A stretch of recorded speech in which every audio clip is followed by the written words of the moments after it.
감사합니다. 제가 주일중 선교사입니다. 주일중이어서 평일이 없습니다. 늘 평일입니다. 주일입니다. 그래서 아마 목사가 되었나 이런 생각을 해봅니다. 사람 관계가 몇 가지 단계가 있죠. 가끔씩 만나서 차 마시고 식사하면서 교제하는 단계가 있고, 조금 더 발전하면 함께 일을 해보는 단계가 있죠. 뭐 동업을 한다든지 아니면 어떤 부서에서 함께 봉사를 한다든지, 그죠? 그렇게 함께 일을 해보는 단계가 있고, 한 단계 더 나가면 이제 가장 가까운 단계인데, 가끔씩 우리 여집사님이나 권사님들 이런 말 들을 때가 있죠. 아이고, 집사님, 권사님 참 좋으시겠다. 어떻게 그렇게 바깥 양반이 친절하시고 매너도 좋으시고 그렇게 좋은 양반하고 같이 사느냐. 그러면 가끔씩 속으로 무슨 말을 생각하시죠? 한번 살아봐라, 그죠? 한번 살아봐라. 예. 제가 왜 이야기를 하냐면 선교사와 현지인의 관계도 비슷한 것 같아요. 제가 처음에 필리핀에 갔는데 저희 교단은 처음 2년은 수습 선교사라 그래서 사역을 못하게 합니다. 현지 적응 훈련하고 문화 훈련, 언어 훈련 하게 돼 있거든요. 그동안 제가 만났던 필리핀 분들은 너무 아름다워요. 너무 친절해요. 저만 보면 웃어요. 그래서 제가 처음에 착각을 했어요. 제가 한국에서는 별로 얼굴이 안 먹혔는데 필리핀에서는 이게 먹히는 얼굴이구나. 여자분들이 저만 보면 웃으니까, 예, 알고 보니까 다 웃더라고요. 그러니까 예, 어쨌든 필리핀 분들이 너무 친절하고 상냥하고 외국인에 대해서 환대해주고, 이제 정말 뭐 보나 마나다, 이거 필리핀 선교 끝장났다, 이렇게 친절한 분들에게 이제 선교 본격적으로 하면 그야말로 막 뭐 금방 뭔가 막 뒤집어지고 일어날 것 같더라고요. 자, 이제 2년이라는 시간이 끝나고 3년째부터 이제 우리 길거리 예배부터 시작해서 쭉 교인들을 모으고 교인들과 같이 사역을 하면서 또 예배를 드리면서 쭉 한 4년, 5년쯤 되니까 같이 일을 해보는 단계죠. 그렇게 아름다워 보이고 그렇게 친절해 보이던 필리핀 분들의 다른 면이 보이기 시작하더라는 거예요. 일의 시작은 있는데 끝이 없어요. 효율성이 너무 떨어지는 거예요. 예를 들면 가장 우리 교회 주일학교 아이들이 간식이 그 당시에 막 300명씩 모이려고 할 때 똑같은 간식을 사거든요. 그러면 우리 몬탈바에서 제일 큰 슈퍼에 가서 간식을 똑같은 걸 300개 사면 한국은 어때요? 하나 딱 찍고 곱하기 300 하죠. 그죠? 5초도 안 걸리잖아요. 근데 거기는 300개를 똑같은 걸 다 찍어요. 이러면 이해가 됩니까? 그래서 제가 그 카운트에 그 계산기에 곱하기가 없는가 싶어서 가서 보니까 있어요. 있는데도 일을 그분들에게는 그렇게 빨리 하는 게 별로 의미가 없어요. 우리 한국 분들은 일을 빨리 하고 효율적으로 하고 뭔가 결과가 있어야 되잖아요, 그죠? 근데 우리 필리핀 분들은 결과, 효율성 전혀 중요하지 않습니다. 과정이 중요한 거예요. 일을 해가는 데 있어서 같이 이야기하고 떠들고 놀고 웃고 이게 중요한 거지 결과 없어도 됩니다. 그래서 우리 교회에서 행사하면 제 아내가 제 팔을 잡습니다. 여보, 참아야 돼, 참아야 돼. 왜? 행사를 하면 저 뒤에 앉아 있으면 처음에는 선교사인 저를 정말 이게 뭐 이렇게 세상 말로 이게 물 먹이는 줄 알았어요. 아동부 끝나고 중고등부 올라오고 청년부 올라오고 순서가 이미 한 달 전부터 다 나와 있어요. 그러면 어떻게 아동부 끝나면 중고등부 대기하다가 올라오면 되죠. 이게 안 되는 거예요. 여러분 이해가 안 되죠, 그죠? 청년부가 그 다음에 올라오면 되는데 음악 딱 준비해놨다가 중고등부 내려가면 이쪽에서 청년부 올라오면 되잖아요, 그죠? 그리고 방송실에서 우리는 방송실도 없지만 어쨌든 뒤에서 준비해놨다가 틀면 되는데 이게 안 되는 거예요. 음악 준비한 친구도 어디 가버리고 없고 준비해있던 청년부도 준비도 안 하고 뭐 교회가 난장판이에요. 우리 교회 안에서 저 혼자 막 열이 붙어가지고 속에서 막 한국식 경상도 말 천불이 막 올라오는 거예요. 나를 놀리려고 그러는가 이런 생각이 막 드는 거예요. 근데 우리 교인들은 아무 문제가 안 돼. 다들 웃고 재밌어하고 그러는 거예요. 저만 막 얼굴이 부락부락 끓는 거예요. 그리고 이제 조금 더 시간이 지나니까 이제 슬슬 실망스럽기까지 한 거예요. 교회 물건을 훔치기도 하고 저한테 거짓말하기도 하고 너무 게으르기도 하고 사는 거 보면 그렇게 이야기를 해도 사는 형편이 너무 좀 우리말로 더럽게 해서 사는 거예요. 아무리 가서 좀 청소하고 해라 해도 안 돼요. 그러니까 이제 실망스럽고 실망에다 자꾸 하다 보니까 나중에는 이제 미워지기 시작하는 거예요. 큰일 났죠. 아니 선교사가 사랑하고 그죠? 꼴꼴짝 빈들에도 목숨 걸고 가오리다 하고 갔는데 정작 가서는 한 4, 5년 생활해 보니까 미워지기 시작하다 하는 거. 여러분 그것처럼 큰일이 어디 있습니까? 자, 그때 5년쯤 됐을까? 우리 그 당시에 호남대 총장님인 황승용 박사님이 우리 한국 선교사님들, 우리 교단 선교사를 모아놓고 세미나를 했습니다. 그 세미나 내용 가운데 1800년도 후반에 우리나라에 온 서양 선교사님들이 본국에 선교 보고를 한 게 있어요. 그거를 선교학자들이 쭉 분석해 보니까 가장 많이 우리나라 사람들에 대해서, 우리 민족에 대해서 평가해 놓은 형용사 3가지가 있더랍니다. 자, 첫 번째 뭔 것 같아요? 우리 민족은 우리 서양 선교사님들의 초기 서양 선교사님들의 눈에 비친 우리 조상들의 모습, 첫 번째 모습은 더러운 민족이라는 겁니다. 선교사님들이 우리 신방, 요즘 말로 신방을 다녀보니까 집안이라든지 집 밖이라든지 거리라든지 너무 더럽게 하고 사는 민족이라는 거예요. 사람의 인분, 동물들 인분, 뭐 냄새나고 청소도 잘 안 하고. 그래서 그분들의 눈에 비친 가장 우리나라의 특징이 더러운 민족이라는 거예요. 두 번째는 게으른 민족이라는 거예요. 술 좋아하고 도박 좋아하고, 돈도 없으면서 남자들은 돈 벌 생각하지 않고 그런 것만 하더라는 거예요. 게을러 빠졌다는 거예요. 세 번째가 거짓말 잘하는 민족이라는 거예요.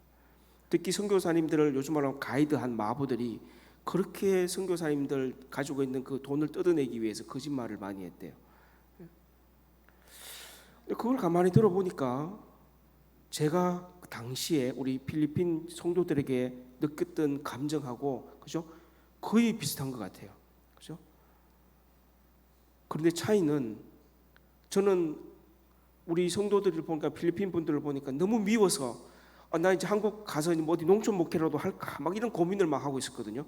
철수해야 되겠다. 더 이상 내 희망이 없다. 막 이렇게 막 생각을 하고 있었는데 우리 이 땅에 온 서양 선교사님들은 그럼에도 불구하고 더럽고 게으르고 거짓말 잘하는 그런 민족임에도 불구하고 이 땅에 선교의 피를 흘리셨고 썩어가는 하늘의 미랄이 되셨다는 거예요. 정말 제가 그걸 들으면서 얼마나 하나님 앞에 크게 후회했는지 모릅니다. 사람을 탓하고 환경을 탓하고 이 사람들이 저 사람들이 왜 저럽니까? 저 하나님 못하겠습니다.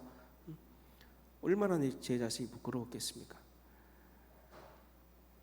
여러분 요 가까이에 제가 오래전에 한번 가봤는데 여기 동산병원, 옛날 동산병원에 가면 거기 한번 보셨는지 모르겠지만 크지는 않지만 이렇게 요만한 땅에 선교사님들 묘지가 있습니다. 여러분 중구동부 한번 있으면 꼭 한번 가보세요. 제가 가보니까 참 이렇게 마음이 남다르더라고요. 그분들은 이렇게 이 땅 복음화를 위해서, 이 민족을 위해서 이름 없이 영광 없이 하늘에 썩어지는 미랄이 됐음으로 말미암아 오늘 저와 여러분이 있습니다. 사랑하는 성도 여러분, 이제 과거 우리 선교사님들의 그런 헌신들, 순교함들, 우리 또 조상들의 기도와 또 헌신들, 수고, 그렇죠? 다 그런 것들을 통해서 오늘 저와 여러분이 지금 이런 열매를 누리고 있지 않겠습니까? 우리가 받은 이 은혜를 이제 우리 다음 세대로 잘 전달해 줄 수 있는 그런 믿음과 은혜의 통로로 귀하게 사용되는 우리 교회가 되시기를 주님의 이름으로 축원을 드리겠습니다. 자, 우리 선교지 이야기 좀 하도록 하겠습니다. 방송실 사진 좀 띄워 주십시오. 우리 몬탈바는 수도 마닐라와 바로 붙어 있는 지방 도시입니다. 대구로 말하면 한 경산쯤 이렇게 생각하시면 됩니다.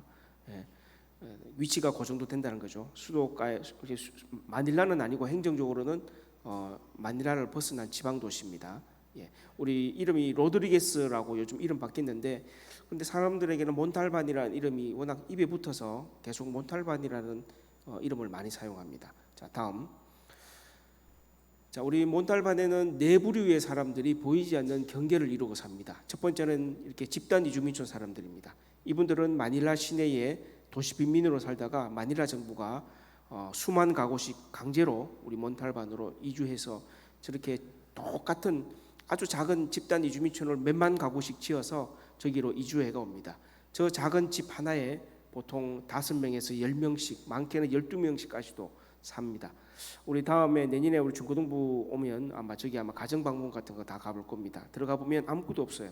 그냥 원룸에다가 그냥 화장실 같은 그 변기 하나 있고 조그마한 이 뭐라죠? 부엌에 싱크대 같은 거 하나, 그게 끝입니다. 예. 자, 다음 두 번째 부류 사람들은 쓰레기 마을 사람들입니다.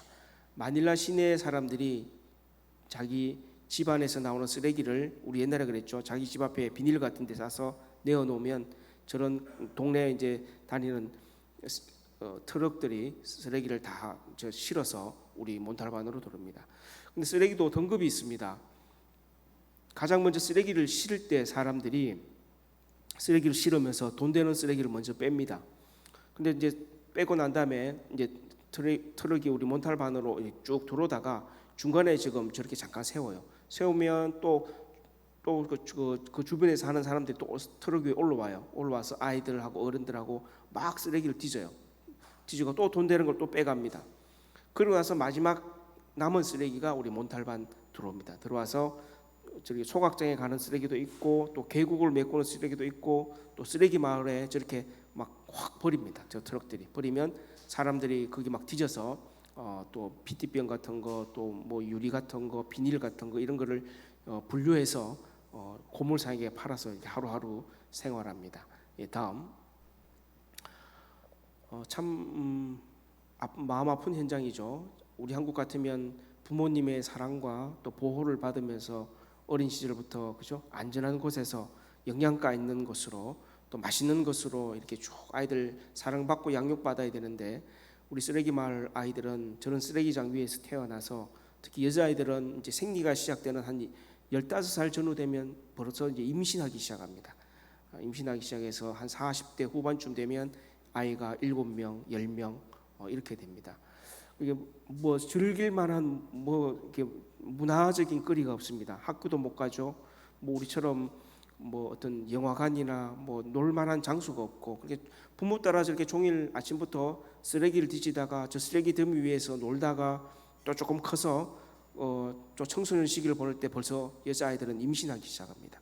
그러면서 일생 저 쓰레기 마을에서 이렇게 살아가다가 또 자기의 자녀를 낳고 계속 이 가난의 대물림, 그렇게 반복되는 대물림 속에 살아가는 그런 안타까운 현실입니다.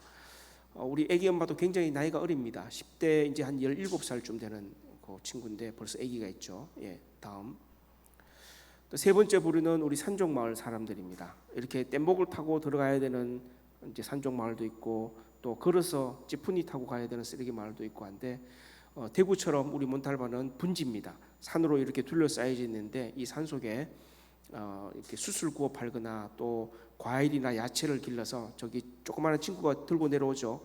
저 굉장히 무겁습니다. 그래서 1시간, 2시간 짊어지고 내려와서 필요한 생필품을 사서 올라가고, 또 이 산 속에는 산쪽 마을 학교들이 있습니다. 지금 초등학교인데 저기는 지금 사진이 좀 컴컴하죠. 대낮임에도 불구하고 전기가 없습니다. 산쪽 마을에는 전기가 안 들어오기 때문에 지금 전교생이 저기 2반이에요. 2반 중에 한 반을 찍은 건데 저렇게 대낮임에도 불구하고 캄캄합니다. 참 만나보면 참 뭐랄까 심성이 맑고 참 착하고 깨끗합니다. 우리 저 산쪽 마을 친구들 만나면 제가 굉장히 좀 뭔가 때 묻은 사람 같아요. 어쨌든 제가 저렇게 산쪽 마을에 한 번씩 또 학교에 한 번씩 가서 아이들을 만나거나 어른들 만나고 오면 제 개인적으로 굉장히 힐링이 되고 옵니다.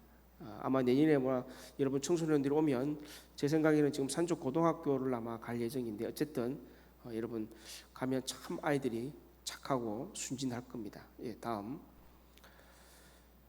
저기 사진에는 없지만 또 하나의 지금 몬탈반의 큰 세력으로 또 부류로 지금 자리 잡은 사람이 이슬람 사람들, 무슬림들입니다. 초기에는 아주 소수였는데 코로나 이후에 급격하게 늘어서 지금은 거대한 자치 마을을 이루고 무슬림들이 이 또 몬탈반의 한쪽 부분을 또 살고 있습니다. 자, 저거는 이제 처음 제가 17년 전이죠. 처음 갔을 때 그냥 아무것도 없이 길거리 예배드린 때입니다.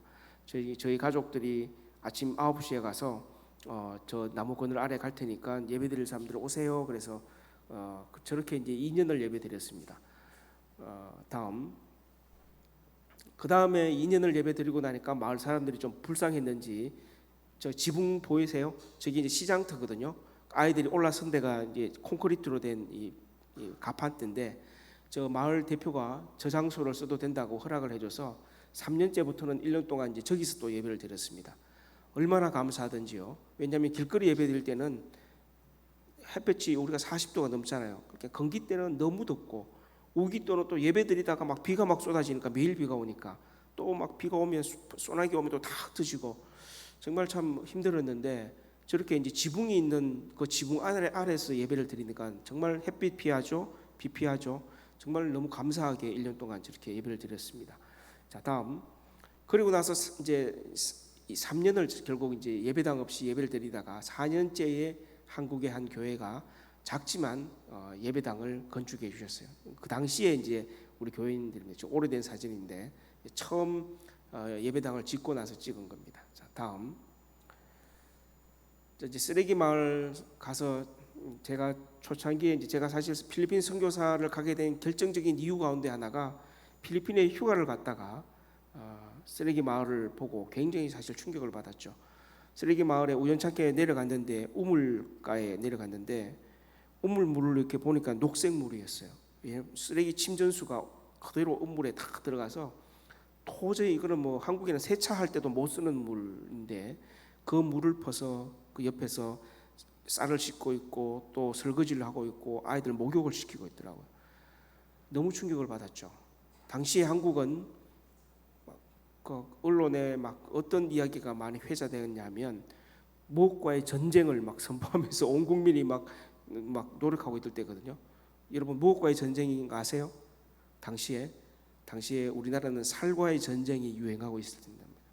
살과. 우리는 너무 많이 먹어서 이 먹은 걸 빼기 위해서 아침 저녁으로 학교 운동장, 또 산으로 들로, 그리고 막 방송에는 남아서 버리는 음식물이 뭐 몇 조 원이다, 막 이런 이야기가 막 흘러나오고 있을 때거든요. 근데 제가 비행기를 타고 우연찮게 3시간 반 거리로 저기 몬탈반 쓰레기 마을을 가서 보니까 너무 충격적인, 믿기지 못한 그 광경들이 저 앞에서 벌어지고 있는 겁니다. 하나님, 제가 성경에 보면 하나님의 형상으로 사람이 창조되었다고 하는데, 도대체 여기 있는 이분들은, 도대체 여기 이분들 속에 하나님의 형상이 어디 있습니까? 가장 기본적으로 사람들이 누려야 할 깨끗한 물, 안전한 먹거리, 그것조차도 허락되지 않는 이 땅에 있는 이분들은 도대체 뭐냐고 갔다 와서 굉장히 마음이 좀 무거웠습니다. 어쨌든 시간이 지나고 어떻게 해서 제가 결국 저 마을로 다시 선교사를 결국 하게 되었는데, 가서 제가 맨 처음 집중한 사역 가운데 하나가 저에게 쓰레기 마을에 깨끗한 물을 공급해 주는 겁니다. 뭐 물 공급받을 데가 없으니까 도로에 지나가는 물 트럭을 세워서 제가 그때하고 저 기사랑 계약을 했죠.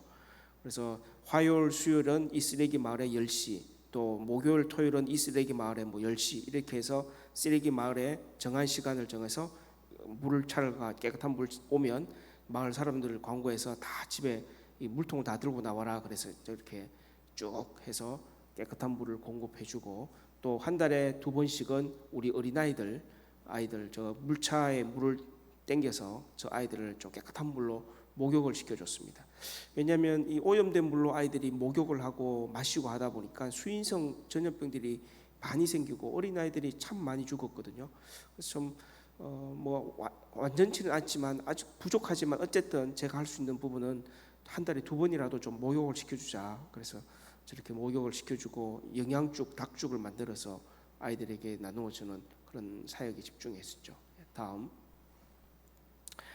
근데 제가 이제 초창기 3년 동안 쓰레기 마을 어린이들 또 사람들을 위해서 참 많은 물건들을 준 것 같아요. 쌀도 주고 옷도 주고 생필품도 주고, 정말 제가 할 수 있는 것 모든 것을 쏟아부어서 다 이 쓰레기 마을 사람들에게 준 것 같아요. 근데 제가 4년째 딱 들어오면서 제가 평가를 해보았는데 제 스스로 결론이 뭐냐? 나의 선교는 실패했구나. 왜 그런 줄 아세요? 그렇게 열정적으로 열심을 다해서 주었는데 결론적으로 우리 쓰레기 마을 사람들은 하나도 변하지 않았어요. 오히려 자립심을 제가 다 꺾어 놓았고 저를 더 의존하게 만들었고 이제는 받아도 감사할 줄을 몰라요. 오히려 받는 것을 너무 당연하게 그렇게 여기는 그런 상황을 제가 만들어 놓은 거예요. 그래서 더 이상 소위 말해서 퍼주기식 선교는 안 되겠다. 그래서 그때부터 제 선교의 방향을 틀었죠.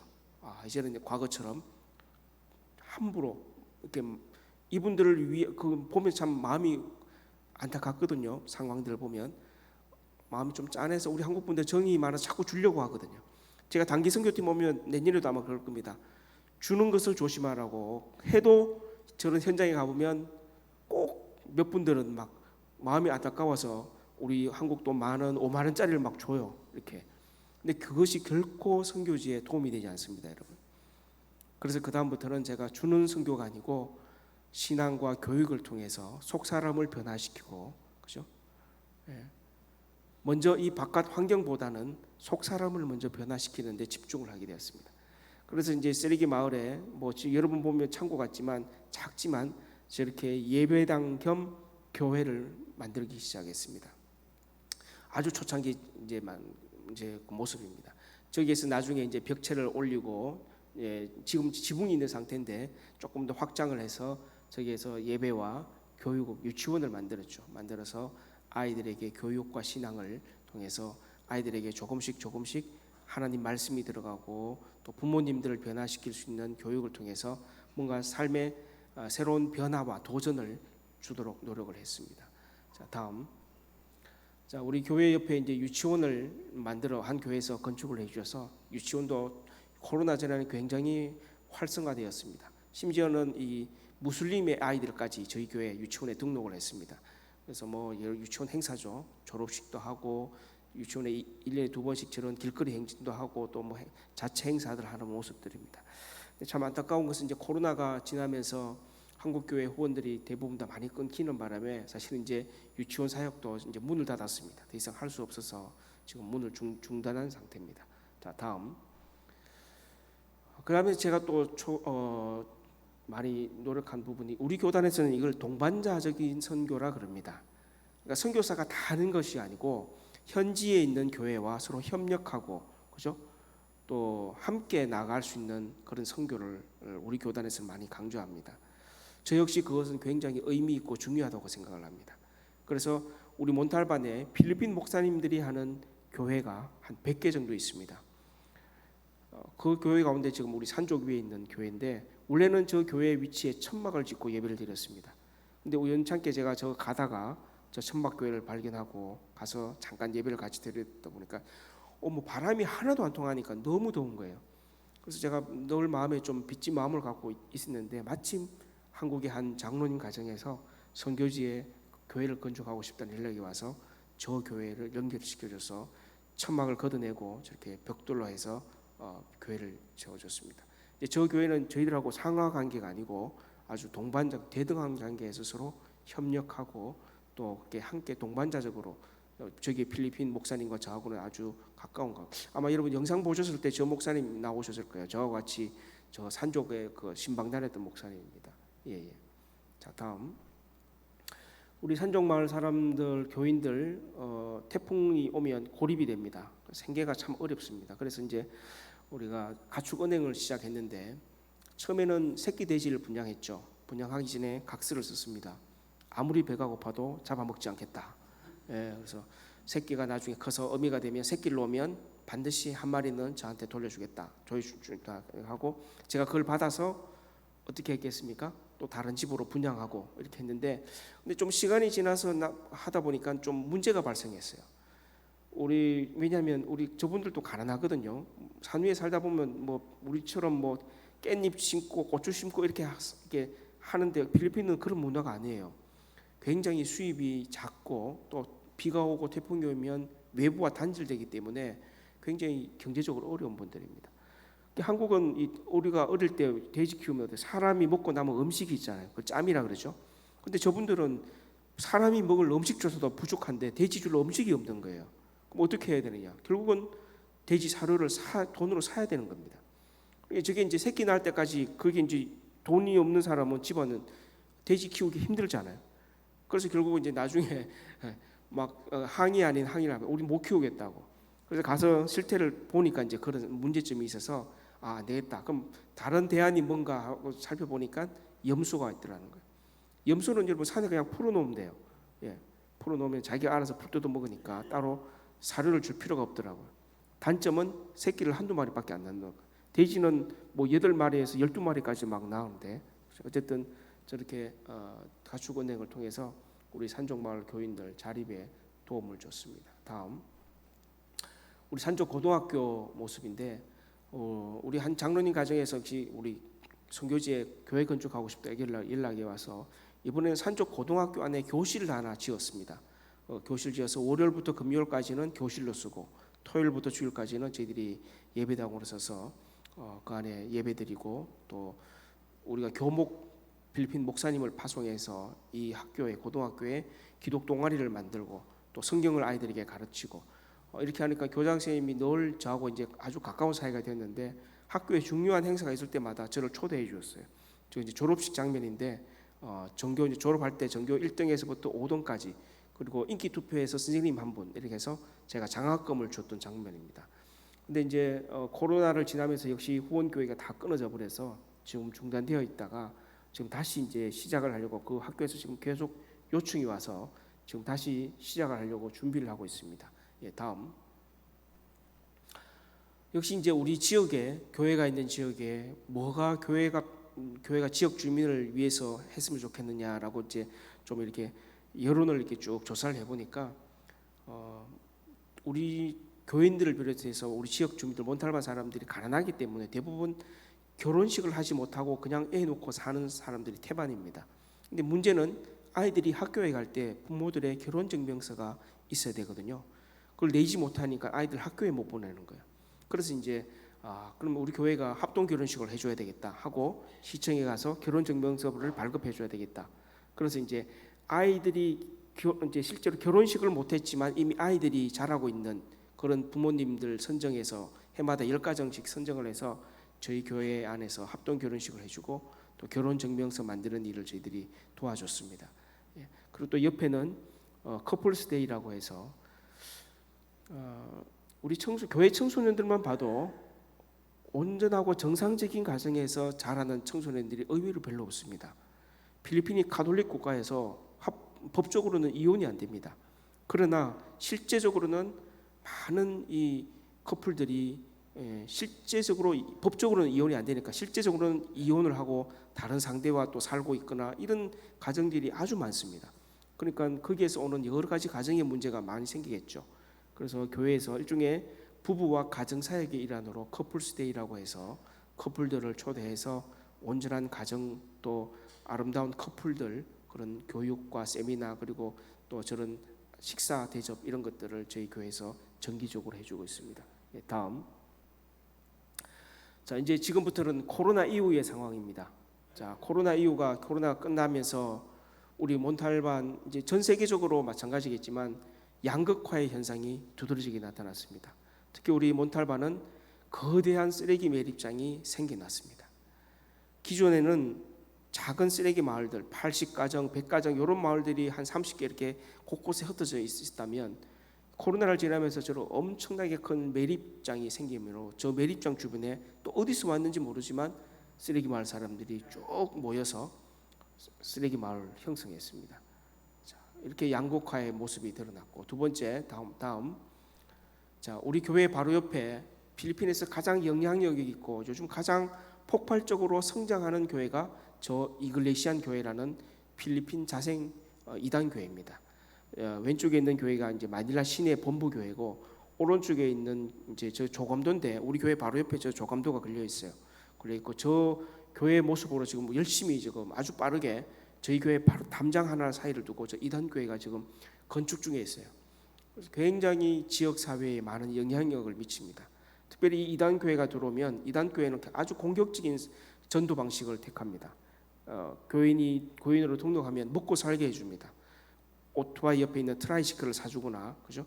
아니면 어떤 공장에 취직시켜주거나 회사에 취직시켜주거나. 그래서 굉장히 가난한 사람들에게는 매력적입니다. 가난한 사람들에게 이게 뭐 교리가 2단이든 3단이든 그게 중요하지 않죠. 그죠? 먹고 살게 해주고 자기들을 보호해주고.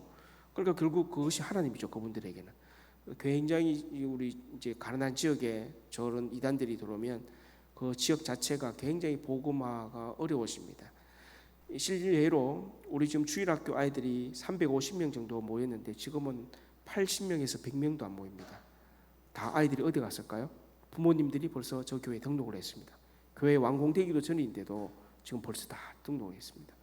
이처럼 굉장히 큰 영적인 도전을 저희들 지금 맞이하고 있습니다. 여러분 나중에 기도하실 때 꼭 기도해 주시기를 부탁드리겠습니다. 자, 다음 이렇게 실제 저희 교회 담장에서 찍은 겁니다. 굉장히 빠르게 지금 건축 중에 있습니다. 다음. 자, 아까 필리핀 목사님들 이제 저 이단 교회에 들어오면서부터 제가 집중하고 있는 것 중에 하나가 뭡니까? 이단에 대처하는 방법이 저희 교회만 뭐 열심히 한다고 해서 되는 게 아니죠. 우리 몬탈반에 있는 필리핀 목사님들과 함께 기도하고 함께 연대하고 함께 협력해야만 됩니다. 그래서 저희 교회에 우리 목사님들 다 초대해서 함께 기도하고 함께 이단 세미나도 하고 있는 모습들입니다. 다음. 그리고 또 하나의 방법은 우리 예수님의 여러분 선교 방식, 아픈 사람을 찾아가서는 어떻게 했죠? 예수님은 자 하나님 믿으세요, 저 교회 다니세요 이런 말만 했을까요? 아니죠. 필요한 것들을 채워주셨죠. 공급해 주셨죠. 아픈 사람에게는 병을 낫게 하셨고 배고픈 사람에게는 오병이어 기적으로 그죠 먹을 것을 주었고, 이처럼 예수님이 만난 사람이 무엇이 필요한지 그런 것들을 채워주고 공급해 주시면서 하나님 나라 복음을 전파하셨다는 겁니다. 그래서 이제 저희 교회도 작년부터 7가정을 선정해서 교회 밖에 뭐라 그러죠? 가판대를 설치해서 이제 가판대 분양을 해줬습니다. 가판대 분양하기 전에 저희가 이제 그 장사할 분들 우리 교인들을 모아서 교육하는 장면입니다. 자, 여러분이 우리 교회의 얼굴입니다. 여러분이 선교사입니다. 여러분들 이제 앞으로 장사하실 때에 이윤보다도 중요한 것이 여러분 하나님의 복음, 여러분 그 어떻게 장사하느냐에 따라서 하나님 또 교회가 평가받는다. 그죠? 친절하게 하시고 정직하게 하시고 그죠? 따뜻하게 우리 주민들을 대하면서 여러분 장사하시기 바란다. 이런 내용으로 교육하고 또 나중에 이제 서로 이제 각서를 또 다짐 받아서 각서를 쓰고 한 그런 교육 장면입니다. 자, 다음. 실제 이제 요즘 장사하고 있는 모습입니다. 다음. 이제 다행히 우리 코로나를 지나면서 쓰레기 마을 모든 사역들이 다 중단되어 버렸는데 마침 한국에 있는 두 교회가 저렇게 작지만 쓰레기 마을 안에 교회 겸 공부방을 건축해 주셨습니다. 그래서 지금 이제 공부방은 아직 시작 못 하고 있고 저기서 우리 어린아이들, 청소년, 어른들이 지금 열심히 예배 드리고 있습니다. 다음. 우리 지난 5월달에 교회 창립 기념주일입니다. 여러분 제가 아까 초창기 모습 보여드렸죠. 정말 17년 전만 해도 길거리에서 아무것도 없이 그냥 그렇게 길거리 예배 3년을 드렸던 저희들이 이곳에 하나님의 복음이 심겨서 이렇게 자라서 저렇게까지 성장하게 되었습니다. 정말 하나님의 은혜와 한국 교회의 기도 아니면 어떻게 저것이 가능했겠습니까? 그렇죠? 자, 다음. 우리 지난번 한번 사진 보셨을 겁니다. 여러분 목사님하고 장로님들이 오셔서 우리 쓰레기 마을 그때 아마 성경학교하고 하고 있었을 겁니다. 그때 오셔서 아이들 축복해 주시고 또 선물도 주시고 저때 아마 굉장히 더웠거든요. 그래서 참 감사하게 저때 오셔서 그 더운 현장을 보고 우리 목사님 장로님들이 참 안타까우셔서 그 파워뱅크라고 사실 전기가 저기 없어서 뭐 선풍기 하나 아이들이 저렇게 박작박작거려도 뭐 털 수 있는 상황이 안 되거든요. 근데 그 파워뱅크를 구입하게 해주셔갖고 얼마나 감사한지 모릅니다. 다음. 우리 또 임마누엘 교회 또 주일학교 성경학교 할 때 오셔서 이렇게 선물도 주시고 축복해 주시고 했던 모습들입니다. 다음. 우리 파워뱅크입니다. 우리 구입해 주셨던 파워뱅크고 이제 저기 선풍기 달려 있죠 벽체에. 하고 불빛도 아마 보일 겁니다. 전기가 드디어 이제 공급되어서 우리 아이들 쓰레기마을 교회에 이제 선풍기도 불도 이제 켤 수 있게 되었습니다. 우리 감사를 드립니다. 예, 우리 기도 제목 하나 좀 부탁드리겠습니다. 아까 제가 말씀드렸죠. 우리 산족 고등학교 우리 교장 선생님이 새로 바뀌었는데 제가 나오기 직전에 연락이 왔습니다. 좀 자기 학교에 다시 한번 와서 옛날처럼 좀 해주면 안 되냐고, 자기가 그 옛날에 어떻게 했던가를 들었다고. 산속 위에서 걸어서 내려오는 아이들, 한두 시간 걸어서 내려오는 아이들이 한 50명 정도가 정심을 지금 못 먹고 있다고.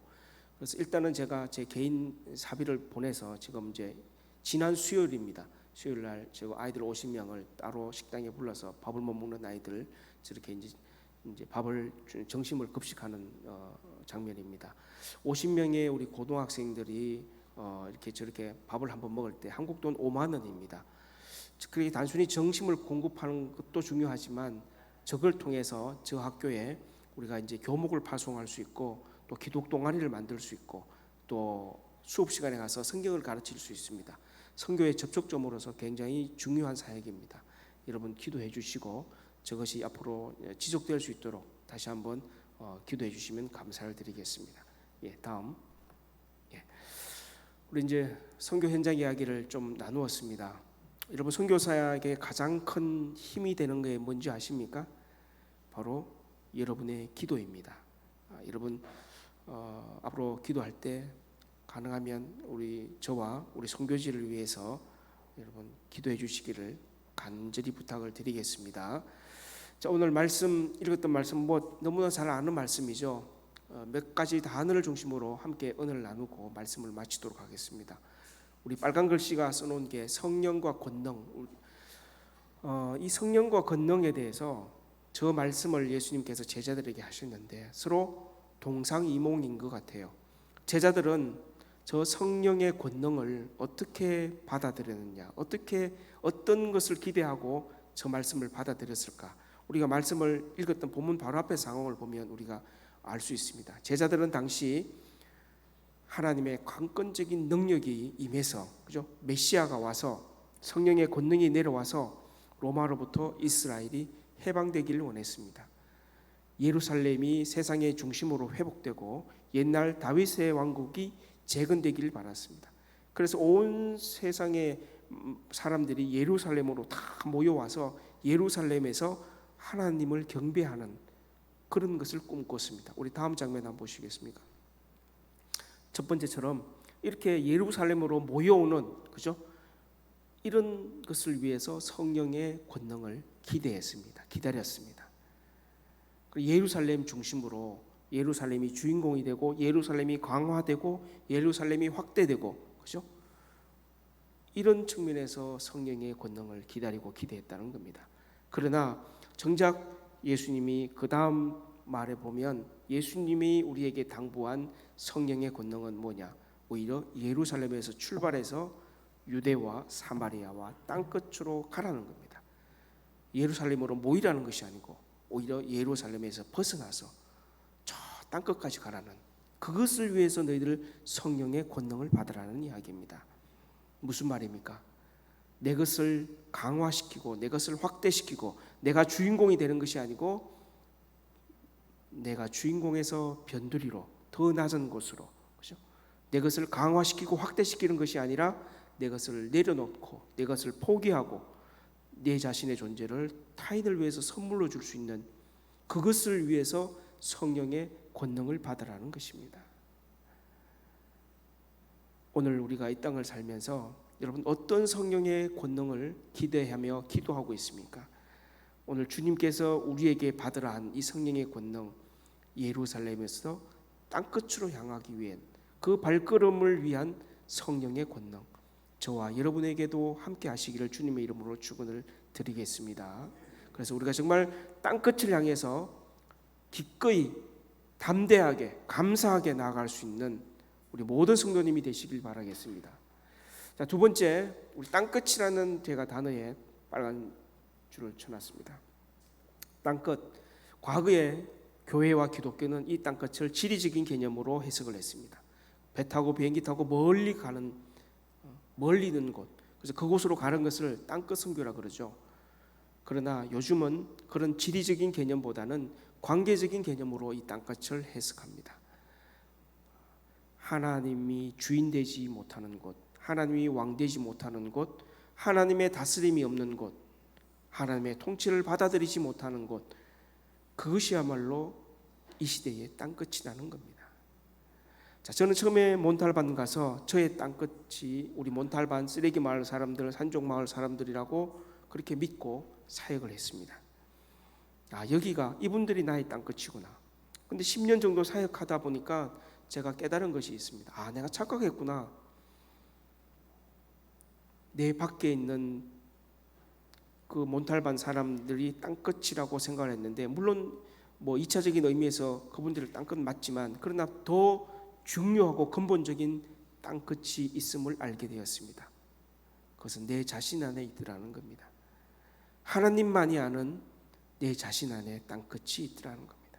하나님이 여전히 주인 되지 못하고, 하나님이 왕 되지 못하고, 하나님의 다스림을 아직까지 순종하지 못하는 그런 부분이 내 안에 남아있더라는 겁니다. 여러분, 선교사 한 10년쯤 하니까 소위 말해서 경험들이 쌓이더라고요. 그렇죠? 이제 뭐 필리핀 사람들에 대해서도 알고, 언어도 알고, 뭐 문화도 알고, 이제 선교팀도 좀 받아보고 건축도 해보고 이러니까 소위 말해서 이 군대 말로 짬밥이 생기잖아요. 그죠? 그러면서 내 안에 드는 유혹들이 뭐냐면, 나는 선교사고 그분들은 선교의 대상, 이분법적으로 갈라지기 시작하더라는 겁니다. 그래서 늘 선교의 대상은 난 그분들만 선교의 대상인 줄 알았습니다. 근데 10년을 지나고 보니까 그분들보다도 더 중요한 선교의 대상이 내 안에 자리 잡고 있더라는 거예요. 자, 우리 이런 정말 자기 자신의 땅끝 선교를 위해서 철저히 몸부림친 분이 있습니다. 다음 사진 한번 보여주시면 사도 바울인데요. 자, 기독교 역사에서 사도 바울처럼 위대한 선교자, 또 사도가 어디 있겠습니까, 그죠? 근데 참 제가 한 번씩 읽을 때 이해 안 됐던 부분인데, 지금은 이래서 사도 바울이 이런 고백을 했구나라고 이제 이해가 되는데, 쭉 다 보여주세요. 자, 사도 바울이 선교의 초기 때 자신을 다른 사람에게 앞에 어떻게 소개를 했느냐? 나는 사도 중에 가장 작은 사람이다. 사도는 사도라는 거죠, 그죠? 또 좀 시간이 지나서 또 어떻게 자기 자신을 소개했느냐? 나는 성도보다 작은 자다. 성도는 성도라는 거죠. 사도에서 성도로 내려왔죠. 그 다음에 또 어떻게 고백했습니까? 나는 예수 그리스도의 종이다. 성도에서 이제 종의 신분으로 본인이 내려왔습니다. 그리고 자기 사역의 말기, 인생의 말기에 본인을 어떻게 소개했느냐? 나는 죄인 중에 괴수다. 저는 처음에 이 죄인 중에 괴수라고 사도 바울이 자기 자신을 대해서 고백을 할 때, 우리가 모르는 뭔가 딴살림을 하셨나 이분이, 이런 좀 이해가 잘 안 됐는데, 제가 10년 정도 살아보니까 이래서 사도 바울이 이렇게 자기 자신의 땅끝 선교에 철저했던 분이시구나. 저는 내 밖에 있는 땅끝 선교에만 집중하고 그것만 하면 되는 줄 알았는데, 정작 더 큰 문제는 내 안에 있는 땅끝 선교라는 겁니다. 이 두 가지의 땅끝 선교를 놓치지 않고 끝까지 붙잡고 간 우리 분이 바로 사도 바울이라는 겁니다. 우리 흔히들 여러분 땅끝 선교하면 여러분들도 여러분 당장 안 와닿죠. 그럼 그냥 먼 타인들의 이야기고 먼 곳의 이야기라고 생각을 하시는데, 오늘부터 여러분 하나님만이 아는 여러분의 땅끝을 한번 하나님 앞에 고백해 보십시오. 여러분의 삶 속에서 나의 땅끝은 무엇인가? 내가 물질 사용하는 것, 시간 사용하는 것, 나의 비전, 나의 욕망, 정말 그곳에 하나님의 다스림, 하나님이 주인 되지 못하는 그런 부분, 그것이 바로 여러분이 땅끝입니다. 그리고 여러분 이웃을 돌아보십시오. 아직까지 하나님이 주인 되지 못하고 하나님의 은혜보다는 인간의 계획과 인간의 욕심으로 살아가는 많은 현장들이 있습니다. 바로 그것이 오늘 우리에게 맡겨진 땅끝입니다. 자, 이제 말씀을 마무리하도록 하겠습니다. 오늘 본문은 예수님이 우리에게 남겨주신 유언입니다. 하늘로 승천하기 직전 이 땅에서 마지막으로 남겨주신 말씀입니다. 여러분, 유언은 어떤 의미가 있죠? 사랑하는 사람을 떠나기 전에, 그죠? 살아생전 가장 가치가 있고 가장 소중하다고 생각하는 것을 마지막 유언으로 남기지 않습니까? 그러면 그 유언을 듣는 사람에게는 어떤 의미가 있죠? 다른 것은 몰라도 이것만큼은 좀 기억하고 이것만큼은 늘 잊지 말고 명심하면서 이 말들을 좀 살아줬으면 좋겠다라는 당부가 있겠죠. 그죠? 자, 오늘 예수님이 우리에게 남겨주신 마지막 유언의 말씀 한마디로 하면 뭐죠? 성령의 권능을 받아서, 그죠? 예루살렘에서부터 땅끝으로 가는 정인으로서의 살아라. 정인이 되라. 요즘 말로 하면 뭡니까? 선교적인 삶을 살아라는 겁니다. 자, 혹시 여러분들 중에 선교사님 계세요? 선교사님 손 한번 들어보십시오. 아무도 없어요? 자, 그러면 저를 째려보시고 크게 따라 해보십시오. 큰 소리로 하셔야 됩니다. 너만 선교사냐? 큰 소리로 하십시오. 자, 너만 선교사냐? 나도 선교사다. 여러분 뭐라고요? 자신이 없어. 여러분 뭐라고요? 아멘 하십니까? 선교에 대해서 오해할 때 소수의 특별하게 헌신된 분, 저같이 이렇게 현빈같이 생긴 이런 사람만 배 타고 비행기 타고 멀리 가서 이런 것만 선교라고 생각하시면 안 된다는 겁니다. 그것은 굉장히 선교의 개념을 좁게 생각하는 겁니다. 성경에서 말하는 선교라는 것은 모든 그리스도인들의 정체성이라는 겁니다. 기본적인 이 땅에서 우리가 예수님 믿는 이유, 우리가 구원받는 이유가 선교하기 위해서 있다. 그렇다는 겁니다. 오늘 우리 교회에 존재하는 이유가 뭡니까? 선교하기 위해서입니다. 여러분, 교회가 오늘날 한국 교회가 좀 안타까운 중에 하나가 뭐냐면, 선교 그러면 한국 교회 중 일부 교회는 교회의 어떤 여러 가지 프로그램 중에 하나가 선교예요. 예배, 교육, 봉사, 전도, 이 중에 하나가 선교예요. 교회 구색 맞추는 것 중에 하나, 교회 성장을 위한 것 중에 하나. 그것이 아니라는 겁니다. 하나님 말씀에서 말하는 선교는 교회를 이 땅에 세우고 이 땅에 출발시킨 하나님의 뜻은 선교하기 위해서 그렇다. 그래서 우리가 선교적인 삶을 산다 그럴 때 여러분 너무 거창하게 생각할 필요가 없다는 겁니다. 자, 여러분과 저는 똑같은 뭐라고요? 선교사다. 차이는 뭐죠? 저의 선교지는 필리핀 몬탈반이고 여러분의 선교지 어디죠? 가정, 동네, 학교, 직장, 그죠? 이 성서, 여기가 바로 하나님께서 여러분에게 파송한 선교지입니다. 여러분, 자, 여러분 가족 전도하기가 쉬워요?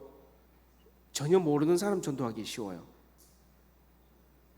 누가 전도하기 쉽죠? 전혀 모르는 사람 전도하기가 더 쉽지 않나요? 여러분 가족 전도하기가 쉬운 것 같은데, 저는 가족, 물론 이제 저희들은 다 교회 다니지만 어쨌든 보편적으로 보면 가족 친한 친구 전도하기가 정말 어려워요. 그죠? 하나님께서 여러분과 같이 믿음의 심지가 고전 분들은 전도하기 어려운 일상의 선교사로 보내셨어요.